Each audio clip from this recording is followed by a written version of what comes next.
I want to start by saying that none of this was my fault. Okay, maybe 10% of it was my fault, but only 10. The rest belongs entirely to the universe, bad timing, and one absolutely unhinged rich boy who decided that I, Merritt Holloway, 23 years old, part-time grocery store cashier and full-time disappointment to my landlord, was the perfect person to marry to ruin his family's Christmas. But I'm getting ahead of myself. It started on a Monday. It's always a Monday. Nobody's life ever got derailed on a pleasant Wednesday afternoon. No, it's always a Monday. Always raining, always when you're all ready. Having the specific kind of bad day where you've put your shirt on inside out and only noticed 3 hours later. My shirt was inside out. I noticed when my coworker, Tamsin, pointed at my collar with her reading glasses and said, "Honey, are you okay?" In the tone people reserve for small animals they find on the road. I was not okay. I was running on 4 hours of sleep, a gas station coffee that tasted like regret, and the knowledge that my rent was due in 6 days and my account had the kind of balance that made my banking app send concerned notifications. Cedar Falls was a small town, the kind of small town where everyone knew everyone. The diner had been run by the same family since 1987, and news traveled faster than Wi-Fi. Population 4,000, 2 traffic lights, and absolutely nothing to do on a Friday night, unless you counted standing in the Walmart parking lot watching people make questionable life decisions. I had lived here my whole life.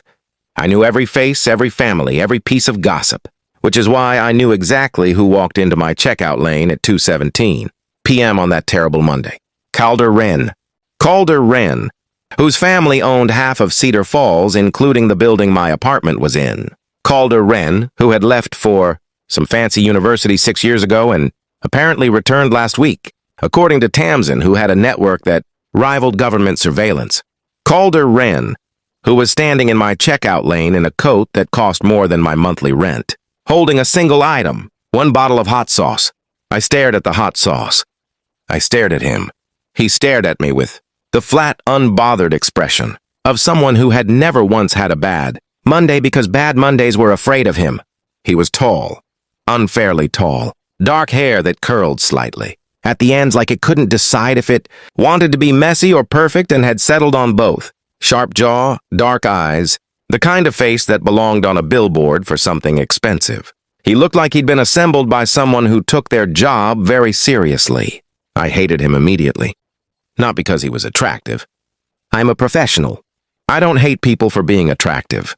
I hated him because he looked at me, at my inside-out shirt, my gas station coffee, my name tag that was slightly crooked, and said absolutely nothing. Just placed the hot sauce on the conveyor belt and waited, like I was a vending machine.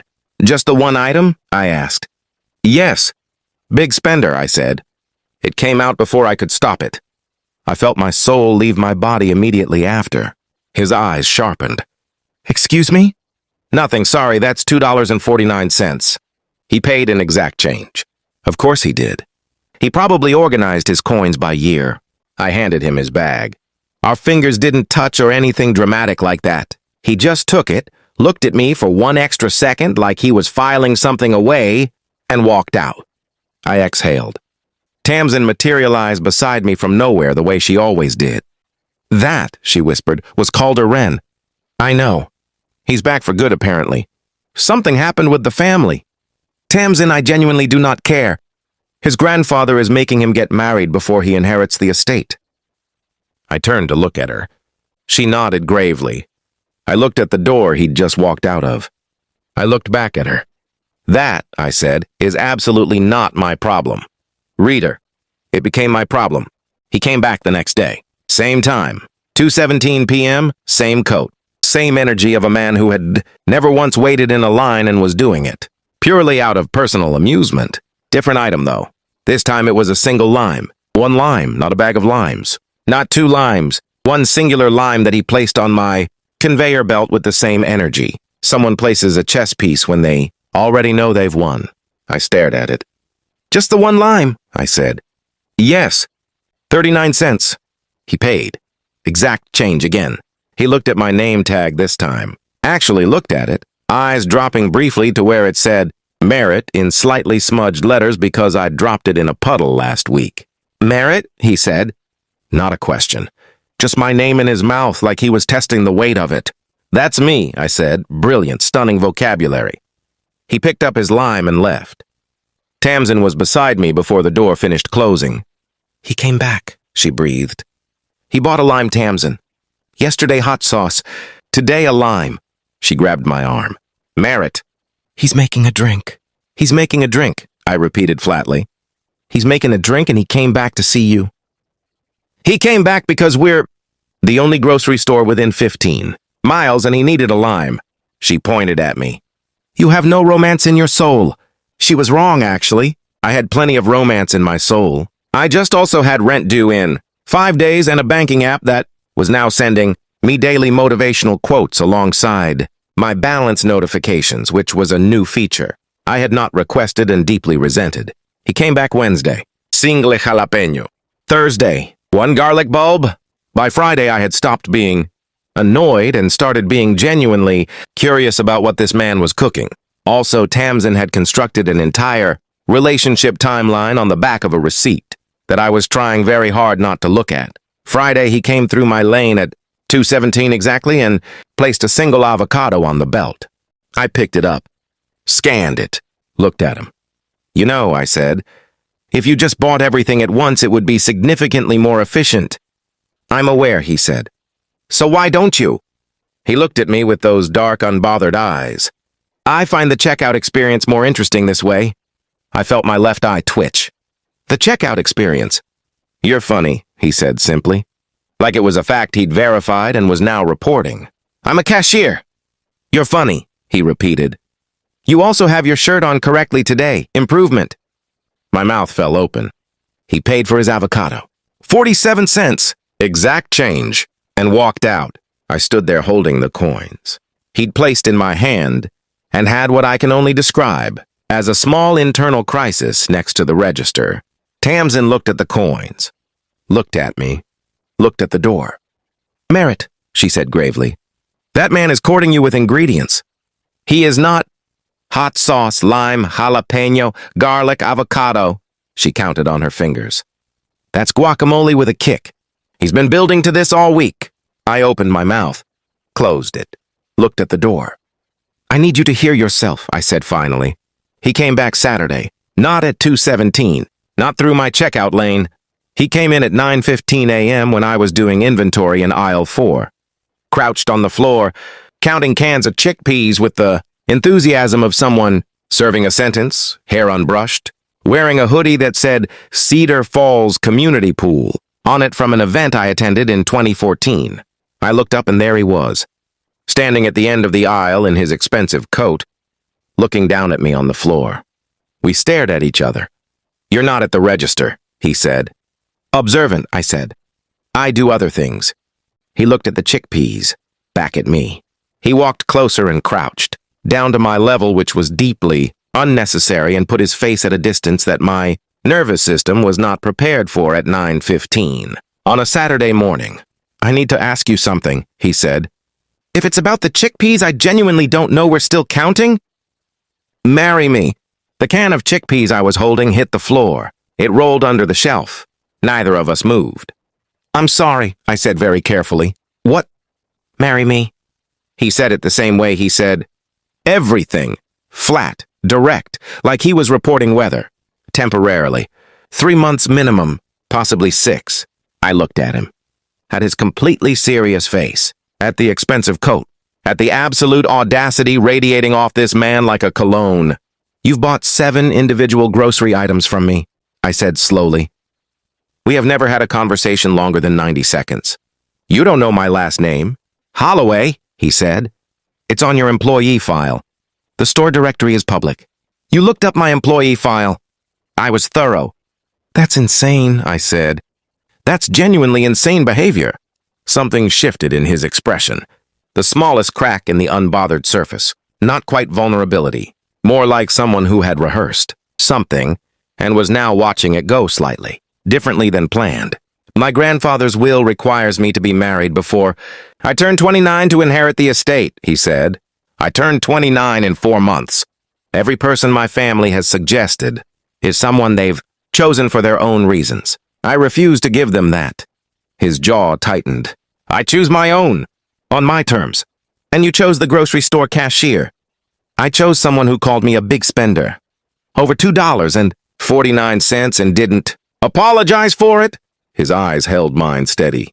Do you know how rare that is for me? I sat on the floor of aisle 4, surrounded by chickpeas, and stared at Calder Wren, having what I could only describe as the most significant moment of my entire Cedar Falls existence. This is fake, I said. You're saying fake marriage? Contractual. There would be compensation. Significant compensation. My banking app chose that exact moment to send me a notification. I didn't look at it. I didn't need to. I knew what it said. How significant? I said. For the first time since I'd met him, Calder Wren almost smiled. He told me the number. I put my clipboard down very slowly. When do you need an answer? I said. Now would be ideal. I looked at the chickpeas. At my Cedar Falls community pool hoodie. At the banking notification, I could feel buzzing against my leg. I have 3 conditions, I said. Both his eyebrows rose. Just slightly, like he hadn't expected conditions. Good. Let him be surprised for once. Name them, he said. I held up one finger. My own room. He nodded.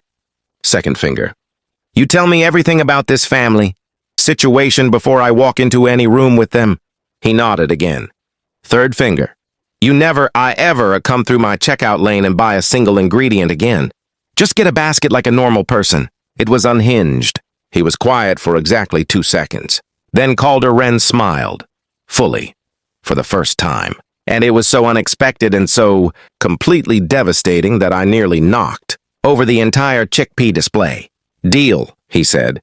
And that was how I accidentally agreed to marry the richest man in Cedar Falls on the floor of aisle 4, next to the canned goods.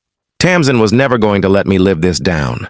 I want to be clear about something. I agreed to a fake marriage, a contractual, temporary, mutually beneficial arrangement between 2 adults who had spoken for a combined total of maybe 12 minutes. I was calm about it, rational, mature. I was absolutely not calm about it. I spent the entire week after aisle 4, having what I can only describe as a rotating series of small internal meltdowns that I conducted privately in my apartment bathroom, so my cat Gerald couldn't judge me. Gerald judged me anyway. He has that kind of face. Calder had given me a folder. An actual physical folder with a contract, a timeline, a list of family members with brief descriptions, and a suggested backstory for how we met that was frankly more creative than anything I'd ever come up with myself. The backstory said we met at a farmer's market. I had questions about this because Cedar Falls had one farmer's market and it happened twice a year and mainly sold jam. I texted him about it. He replied in under a minute.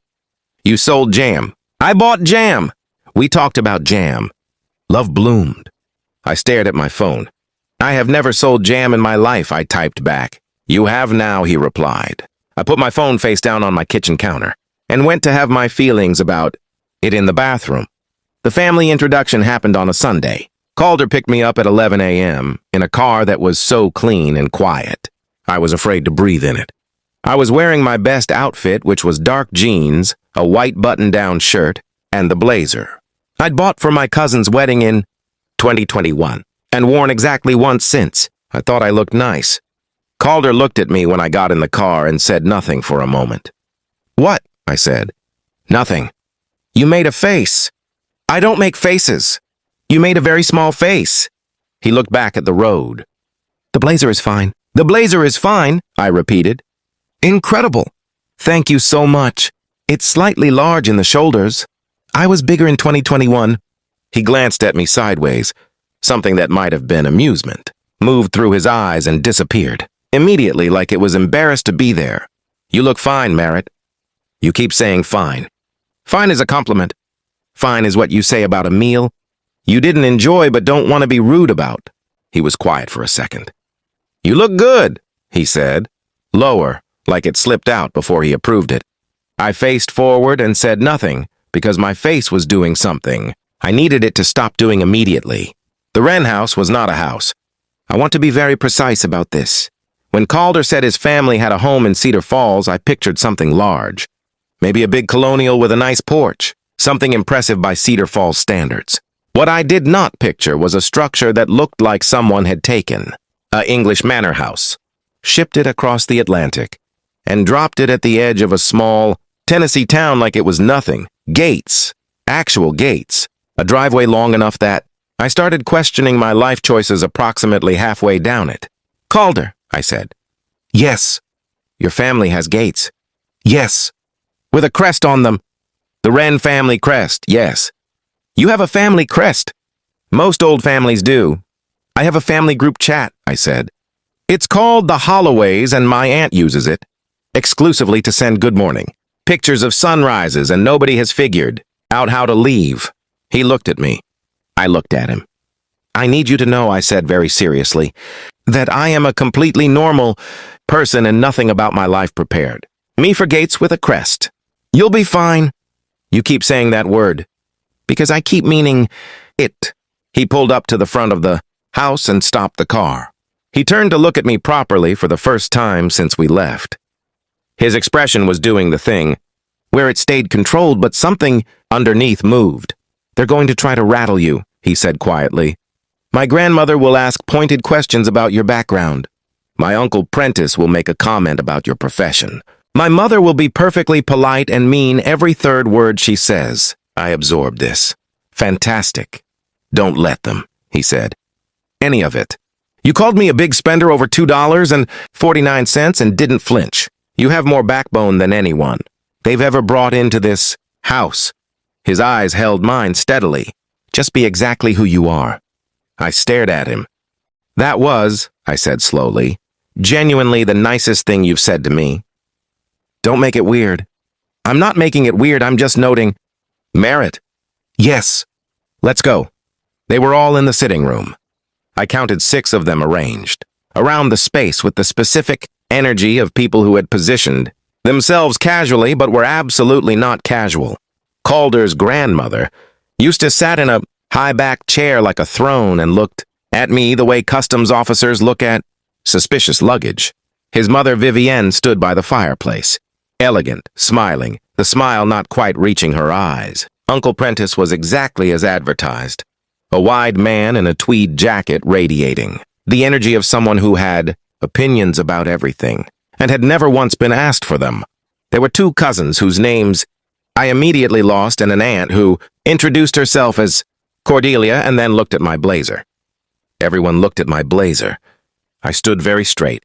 "So," Eustace said, her voice the kind of smooth that had edges in it, "you're the young man Calder has brought home." "Yes, ma'am," I said. "Merritt Holloway." "Holloway," she repeated it like she was looking it up in a filing system and finding it empty. "And what is it you do, Merritt?" "I work at Gable's Grocery," I said. "I'm a cashier."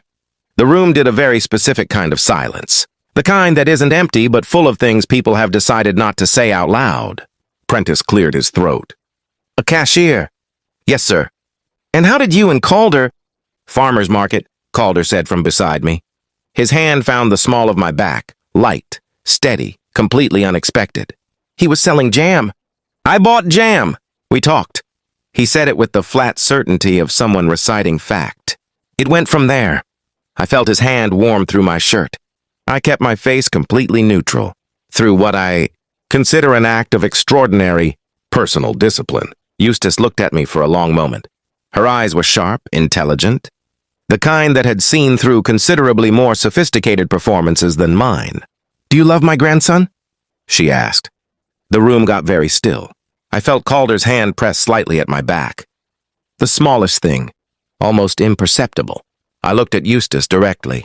"I think," I said carefully, "that your grandson is one of the most surprising people I've ever met." I felt him go very still beside me.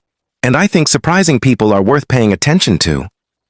Eustace studied me. Then she made a sound that wasn't quite approval and wasn't quite dismissal and looked at Calder. "He's quick," she said.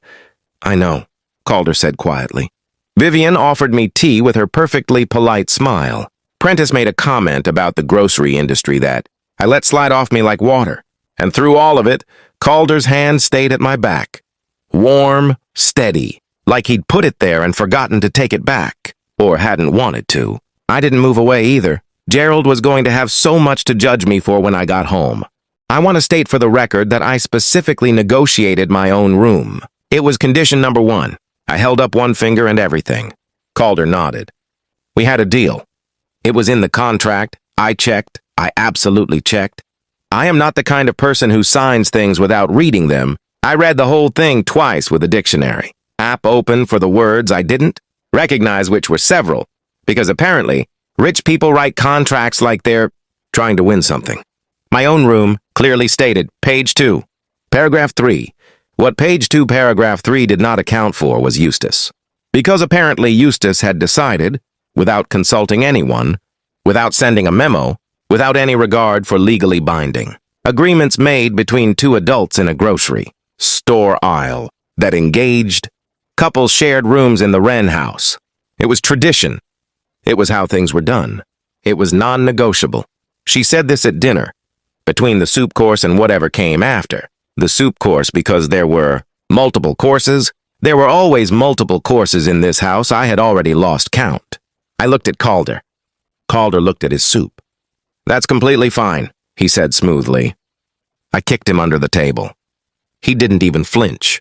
Just reached for his water glass like I hadn't just committed a full act of violence against his shin. The room was enormous.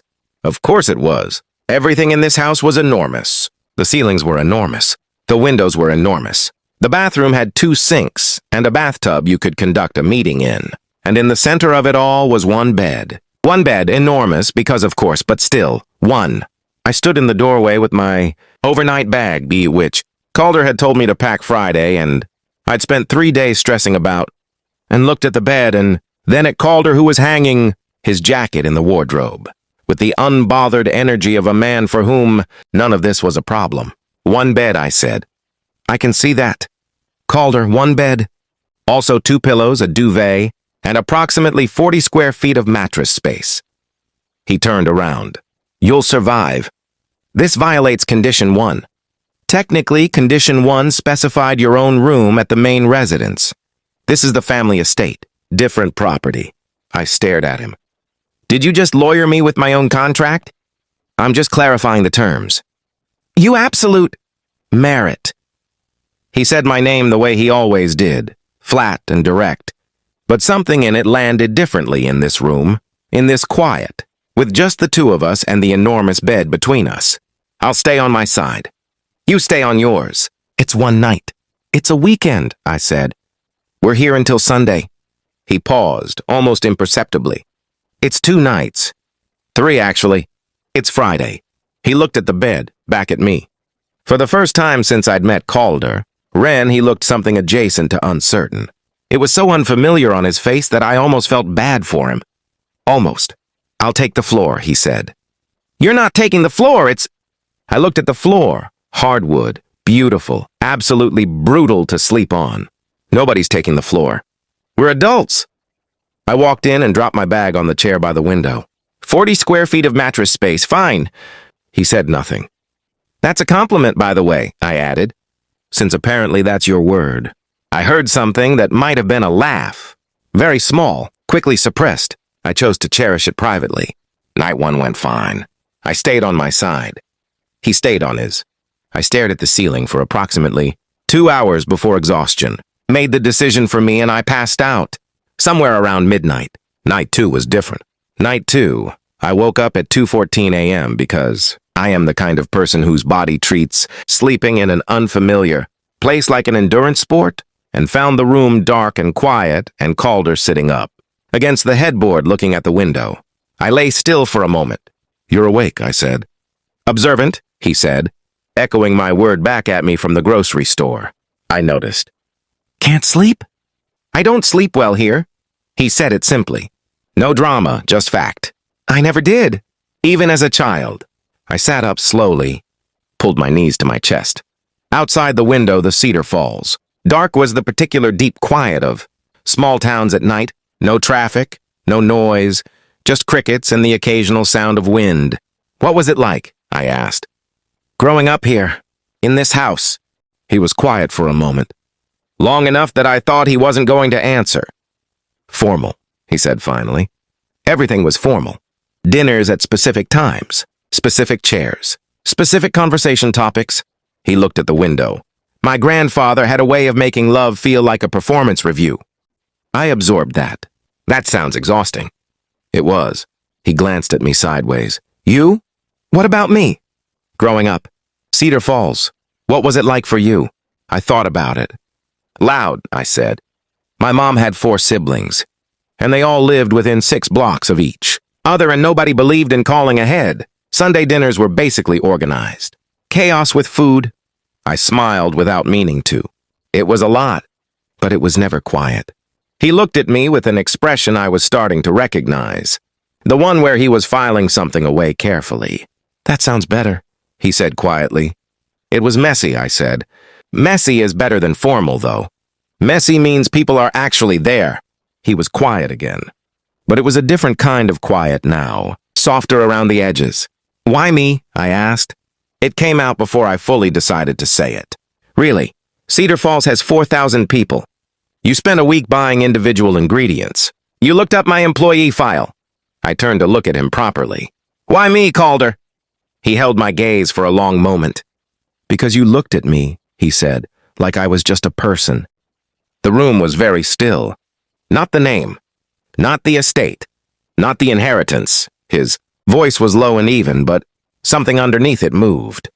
You looked at me and saw someone doing something slightly ridiculous, and you called it out. No calculation. No performance. The corner of his mouth moved. Nobody does that. I called you a big spender over $249, I said. That wasn't exactly profound. No, he agreed. It was better. It was honest. I didn't know what to do with that. With the way he said it. With the way he was looking at me in the dark of this room that he'd never slept well in this house that had made love feel like a performance review. Calder, I said softly. Go to sleep, Merritt, he said. Not unkindly. Gently, actually. Like he knew we were standing at the edge of something and was choosing, carefully not to push. I lay back down. He stayed sitting up a little longer. I could feel it. Then slowly, quietly, he settled back against his pillow. We lay in the dark, not touching. 40 square feet of mattress between us, and somehow the space felt smaller than it had at the beginning of the night. At some point I drifted off. When I woke up in the morning, the space between us was significantly less than 40 square feet. Neither of us mentioned it. But he made me coffee before I was even fully awake. Set it on the nightstand without a word. And when I looked up at him, he was already looking away. Like he'd been watching me sleep and wanted to keep it. Gerald, I thought. Gerald is never going to believe this. 3 months is a long time. It's also simultaneously no time at all, which I know sounds like something you'd read on a motivational poster next to a picture of a sunset, but I'm saying it because I lived it, and I need you to understand that 90 days can completely rearrange a person's entire internal furniture without their permission. Let me explain what 3 months of fake marriage to Calder, Ren, looked like from the inside. It looked like Sunday mornings in his kitchen, which was technically also my kitchen now. Him making coffee with the focused energy he applied to everything, while I sat on the counter eating cereal and reading out loud the most unhinged Cedar Falls community Facebook posts for his entertainment. It looked like him showing up at Gable's grocery on his lunch break. Through the normal entrance, with an actual basket as per condition 3, and buying real quantities of food like a person who had genuinely reformed.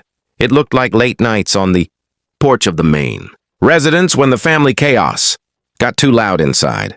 The two of us sitting in comfortable silence that had stopped being uncomfortable somewhere, around week 4. It looked like him learning that I talked in my sleep occasionally and responding, not by making fun of me, but by very seriously informing me one morning that I had apparently been arguing with someone named Dennis in my sleep, and did I want to talk about it? I did not know anyone named Dennis. This disturbed us both. It looked like me learning that Calder Ren, underneath the expensive coat and the flat unbothered expression and the family crest on the gate, was someone who laughed quietly at things he found genuinely funny, who remembered details about things you told him weeks ago and brought them up when you least expected it, who had strong opinions about the correct way to stack a dishwasher that were frankly unhinged but also correct. It looked like falling.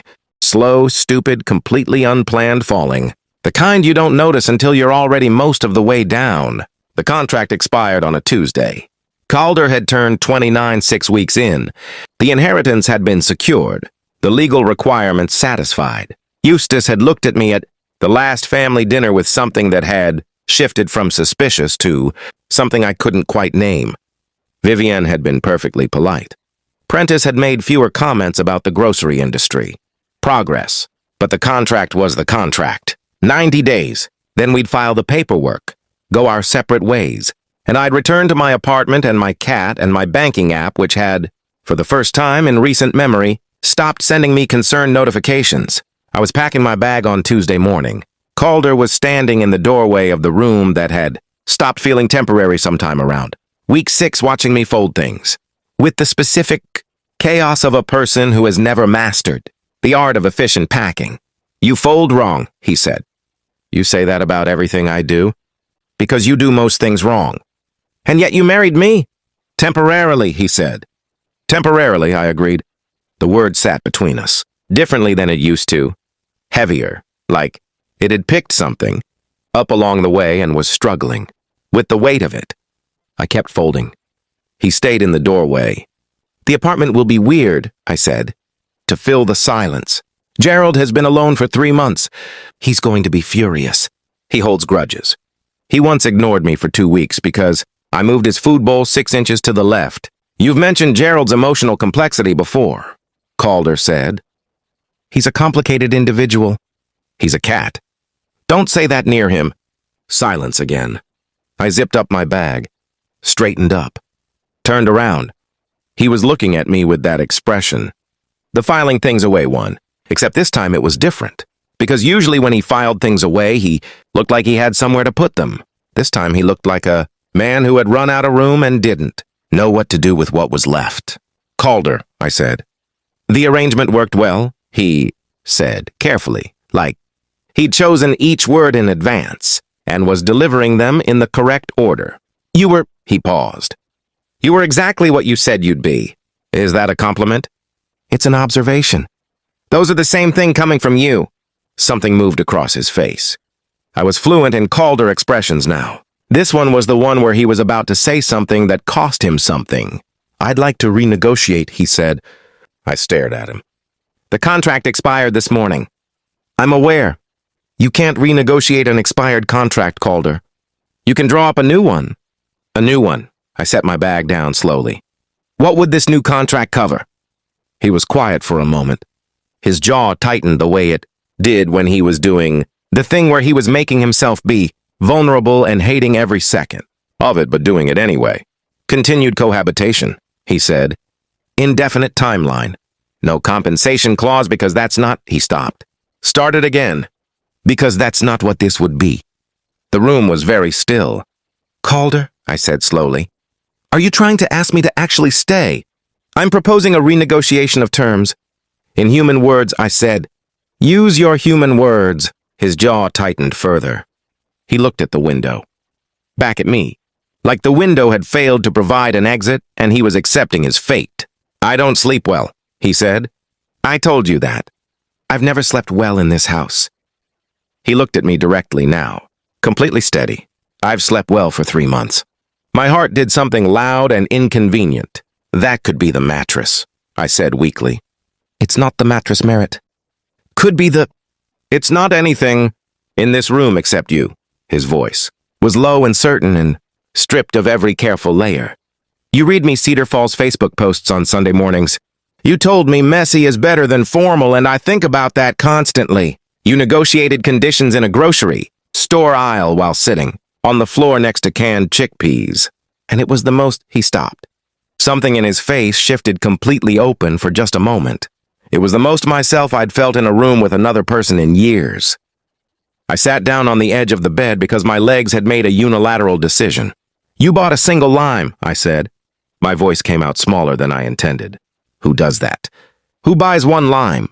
Someone who wanted a reason to come back. You could have just talked to me. I was working up to it. It took 5 ingredients and a marriage proposal in the canned goods aisle." I said I was working up to it. I didn't say I was efficient. I laughed. It came out slightly broken around the edges. The kind of laugh that happens when something in your chest cracks open in a way that doesn't hurt but surprises you. Calder crossed the room. Slowly. The way he did everything. Deliberate. Certain, like he'd already decided and was just closing the distance. He stopped in front of me, and I had to look up at him from where I was sitting on the bed. And he looked down at me with an expression I had no framework for because I had never seen it on him before. Completely open. No layers, no control, just him. He reached down and tucked a finger under my chin, tilting my face up gently. "Stay," he said softly. "Not for a contract. Not for compensation. Just—" The corner of his mouth moved. "Stay because Sunday mornings are significantly less interesting. Without you and Gerald. Gerald would have to approve the living situation," I said. My voice was barely steady. "He's very particular. I'll win him over. He's vindictive and suspicious of new people." "So was I," Calder said quietly. "You managed." I looked up at him. At the sharp jaw and the dark eyes in the face that had started as completely unreadable and had slowly, over 90 days, become the most readable thing in my life. "You're going to be insufferable about being right all the time," I said. "Probably. And you're going to keep telling me I do things wrong. Consistently. And you'll never just say what you mean on the first try." "I'm saying it now," he said. "First try." I stood up, which put us very close, closer than 16 inches, closer than the conference room or the corridor or any of the careful distances we'd maintained for 3 months. "Calder Wren," I said. "Did you spend a week buying individual grocery items because you were too scared to just talk to me?" "I prefer the word strategic." "You bought 1 lime." "Merit." "Yes." "Stop talking," he said softly. And then he kissed me. It was nothing like I'd imagined, which was embarrassing to admit because I had absolutely imagined it. I'm only human. I'd been living with this man for 3 months. It was quieter than I expected. Softer. His hand came up to my jaw the same way it had on the porch the night of the family dinner, steady, careful, like I was something he'd been waiting to hold properly. When he pulled back, he pressed his forehead to mine. "Stay," he said again, just that.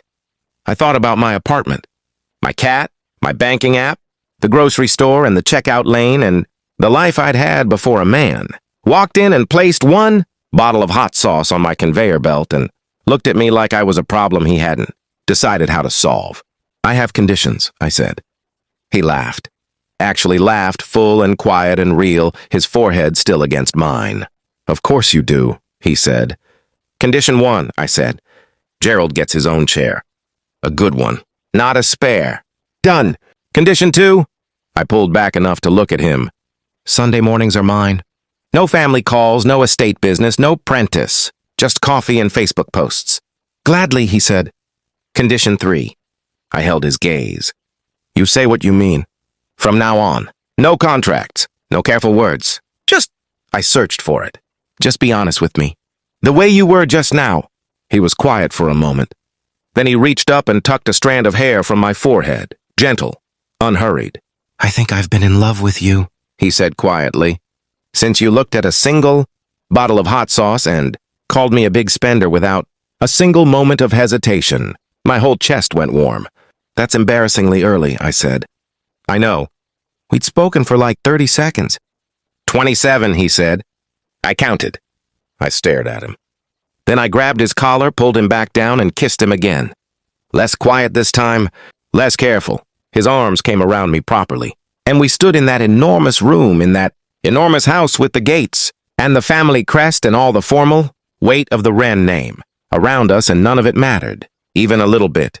Gerald approved the chair immediately, which honestly told me everything I needed to know. Tamsin cried when I told her. Happy crying, loud and immediate. In the middle of aisle 4, next to the canned chickpeas where it all started, which felt right. She said she knew from the hot sauce, and I told her that was insane. And she said love always looks insane from the outside, and I didn't have a good argument for that. Eustace called 2 weeks later. Asked when we were doing this properly. I told her we weren't doing a big wedding, and she made the sound that wasn't quite approval and wasn't quite dismissal and said the Wren family solicitor would be in touch about making things legal. Prentice made a comment about the grocery industry. I let it go. I was happy. Happy people can afford to let things go. Calder, for the record, still tells me I do things wrong. He's usually right. I've started folding things his way. I'd never tell him that. But he knows. He always knows.